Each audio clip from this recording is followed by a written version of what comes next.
স্থানীয় সময় মঙ্গলবার সৌদি আরবের রিয়াদে বাংলাদেশ দূতাবাসে পালিত হয় জুলাই গণ অভ্যুত্থান দিবস। এদিন দূতাবাসের অডিটোরিয়ামে আয়োজিত আলোচনা সভায় সভাপতিত্ব করেন সৌদি আরবে নিযুক্ত বাংলাদেশের রাষ্ট্রদূত মোহাম্মদ দেলওয়ার হোসেন। শুরুতেই গণ অভ্যুত্থানে শহীদদের প্রতি গভীর শ্রদ্ধা নিবেদনের পাশাপাশি আত্মার মাগফিরাতও কামনা করা হয়। এছাড়া জুলাই গণ অভ্যুত্থান নিয়ে একটি তথ্যচিত্র প্রদর্শিত হয়। এ সময় বাংলাদেশের অর্থনীতি সচল রাখতে প্রবাসীদের অবদানের কথা স্মরণ করে বৈধ পথে আরো বেশি রেমিটেন্স পাঠানোর জন্য আহ্বান জানান রাষ্ট্রদূত।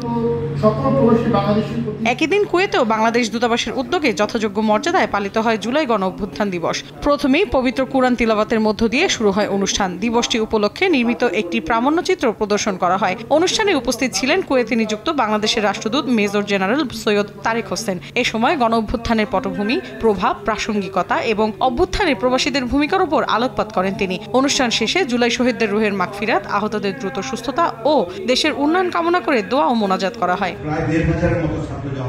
জুলাই গণ অভ্যুত্থান স্মরণে রেমিটেন্স যোদ্ধা দিবস পালন করেছে দক্ষিণ কোরিয়ার বাংলাদেশ দূতাবাসও। সিউলের দূতাবাস মিলনায়তনে এই অনুষ্ঠানের আয়োজন করা হয়। অনুষ্ঠানের শুরুতে সমবেত কণ্ঠে জাতীয় সঙ্গীত গাওয়া হয়। এরপর নতুন বাংলাদেশের প্রেক্ষাপট, প্রবাসীদের ভূমিকা, গণ অভ্যুত্থানে ছাত্র জনতার আত্মত্যাগের নানা গল্প তুলে ধরে বৈষম্যহীন সমাজ ব্যবস্থার মাধ্যমে সমৃদ্ধশীল রাষ্ট্র গড়ার প্রত্যয়ে সকলকে ঐক্যবদ্ধ হওয়ার আহ্বান জানান কোরিয়ায় নিযুক্ত বাংলাদেশি রাষ্ট্রদূত তৌফিক ইসলাম শাতিল।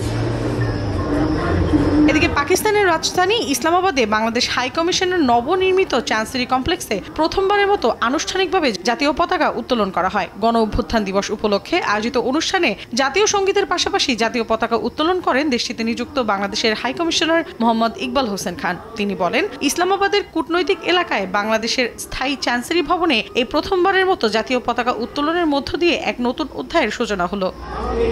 মৌসুমী সাথী, সময় সংবাদ।